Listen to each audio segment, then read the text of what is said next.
dentro del marco de la Feria del Libro de Chicago 2024.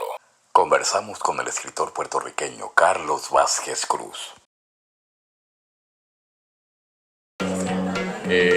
Sábado, día de clausura, día de ponencias, y nos encontramos con Carlos Vázquez Cruz, escritor, quien estuvo desde el día de ayer con nosotros compartiendo en paneles, y el día de hoy también por aquí está también acompañándonos antes de que sea esta clausura.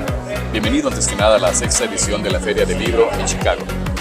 Muchas gracias a todo el equipo, a toda la gente que ha estado involucrada, tanto desde la universidad, desde el basement, desde la UNAM, ¿no? Y a todas las personas que han decidido, como yo, venir de cualquier lugar a darse cita para representar las letras hispánicas escritas en Estados Unidos.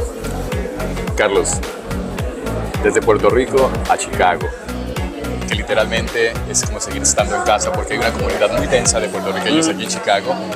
Y platícanos, ¿cómo te sientes? ¿Cómo te abraza Chicago? Bueno, Chicago para mí representa este lugar, esta parte de Puerto Rico a la que yo siempre quiero ir porque es la que me queda más próxima. Yo soy profesor en una universidad de Michigan, en una universidad privada, en un college.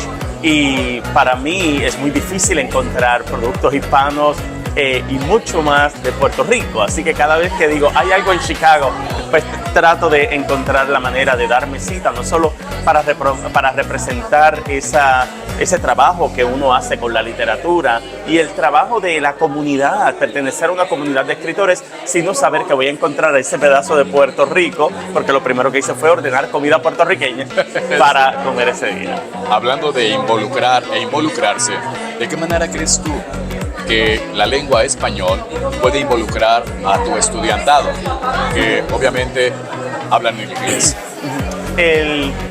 Pienso que todas las lenguas, en este caso estamos hablando del español, pero todas las lenguas están ahí para permitirnos a nosotros reconocerlas como fronteras, pero no como fronteras que nos excluyen, sino como una invitación a aprender algo más, a ensanchar la cultura que cada uno de nosotros tiene, sea con el portugués, sea con el francés, con el inglés y en este caso con el español. La presencia del español está diciéndoles a mis estudiantes en Michigan, a los estudiantes de Chicago, a los estudiantes de cualquier otro lugar, que estamos aquí, que hay una presencia de hablantes y de escribientes y de escritoras y de escritores para que sientan la invitación de venir a reconocer lo que nosotros hacemos y quiénes somos a partir de lo que hacemos, así como nosotros hemos cruzado fronteras a este lugar en donde prevalece el inglés en Estados Unidos, invitados, ¿no?, a tratar de conocer el idioma, a tratar de utilizar ese idioma y también crear comunidad con otras personas que no son como nosotros.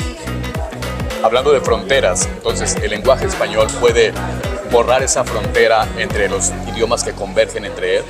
El idioma español, como todos los idiomas, plantea una invitación a entrar, no es una línea para salir. No, en este mundo en el que hay fronteras y hay gente que fuerza a los otros a que se vayan a un lado de la frontera, la lengua como un espacio, es un espacio de invitación. Y sí, contribuye a borrar en la medida en que otros reconozcan que hay una invitación y no un idioma para excluir. Qué bonito, sí, porque más allá de esa divergencia, está esa convergencia a través del lenguaje, pero el lenguaje universal que es la literatura en ese sentido. Sí, el lenguaje universal que es esa literatura plural y diversa, porque cuando muchas personas piensan en el español, muchas veces pueden pensar en una normativa, en el español de España, cuando en España hay muchos dialectos del español. Pueden pensar en el español colombiano, en un español que para ti es sienta las bases de a donde tú tienes que llegar. No.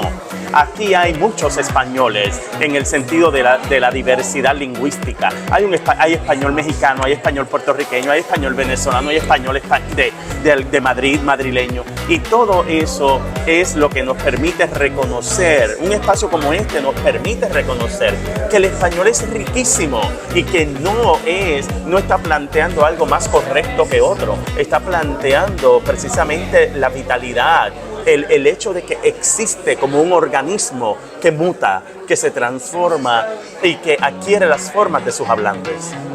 Muy extensa y muy lógica tu explicación acerca de esa convergencia del idioma y cómo te puedes involucrar a partir del español hacia los otros idiomas. Sí. Ahora, en específico, platícanos de ese español del que habla tu libro. ¿De qué habla tu libro? Sí, el español del que habla mi libro sigue siendo igual así, plural y diverso, en el sentido de que los personajes de mi libro son puertorriqueños, en esencia puertorriqueños. Sin embargo, y ese sin embargo no es algo, ¿verdad?, negativo, se le añade a esto mi tradición literaria, mi tradición como lector.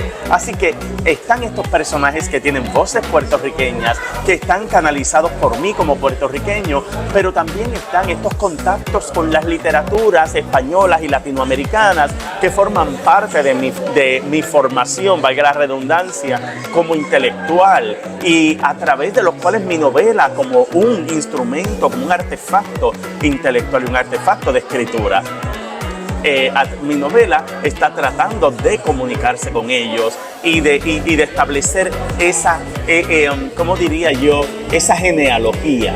No es una cuestión de que esto es puertorriqueño y solamente existe desde que Puerto Rico está, sino mi tradición literaria y mi puertorriqueñidad van muchísimo más allá de mi historicidad corporal, desde que yo nací hasta este momento. Y yo quiero que la literatura sirva como un tránsito y como un diálogo con esas otras literaturas que me forman a mí y también como una afirmación del español puertorriqueño.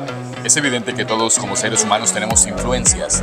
En el caso tuyo, ¿cuál es la influencia más marcada de alguna literatura en especial que leíste en tu edad temprana, de la niñez o en tu juventud o ya como adulto, que te permite a la postre ser el escritor que eres? Sí, aquí voy a estar lleno también de lugares comunes, porque todo el mundo lo va a decir, pero en realidad es porque se vuelven lecturas comunes.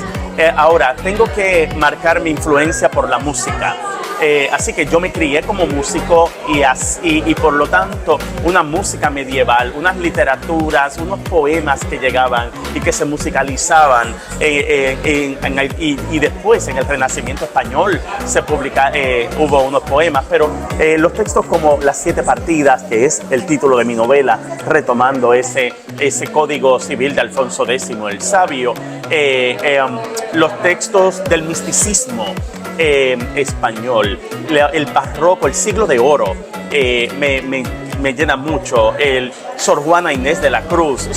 Me encanta la literatura latinoamericana también. Estoy descubriendo una literatura de Guinea Ecuatorial y de personas, ¿verdad?, que escriben en España y cuyas familias provienen de Guinea Ecuatorial. Y esa afroperspectiva, esa perspectiva que no es normativa, a mí me gusta. Me gusta explorar el canon, pero el canon siempre va a llegar. Así que mi trabajo como intelectual es buscar estas literaturas marginales. El vampiro de la colonia Roma de México, que lo estaba mencionando. Mencioné el Lazarillo de Tormes, que dialoga, no, en mi novela, y quiero especificar esto porque una serie de libros que a partir del Lazarillo de Tormes forman la picaresca queer, la picaresca gay y lésbica y LGBTQ. Así que toman como modelo ese Lazarillo de Tormes que les permite encontrar un espacio en su marginalidad. En México, Luis Zapata publica a finales de los años 70 El vampiro de la colonia Roma. En España, Eduardo Mendicuti publica en el 87, creo, 7 contra Georgia. En el 92, Carlos Sanrune publica también en Madrid El gladiador de Chueca. En Puerto Rico, Juan Antonio Rodríguez Pagán publica edición de autor, underground.com. Entonces, Yosa Vidal utiliza también la picaresca para publicar en Chile El Tarambana. Y a partir de todos estos diálogos de libros, yo publico Las Siete Partidas en Puerto Rico. Juan Carlos, no nos queda más que agradecerte esos minutos de tu tiempo para poder conversar un poco con la gente que a la postre verá este video porque se está grabando, no es en red social inmediata, pero te agradecemos de antemano el que hayas tenido a bien regalarnos parte de tu tiempo, parte de tu experiencia literaria y de esa creatividad con la que nos hiciste gozar también allá adentro. Gracias. Muchas gracias. Para Abrazarte Chicago, Juanjo López y Carlos Vázquez Cruz. Gracias, hermano.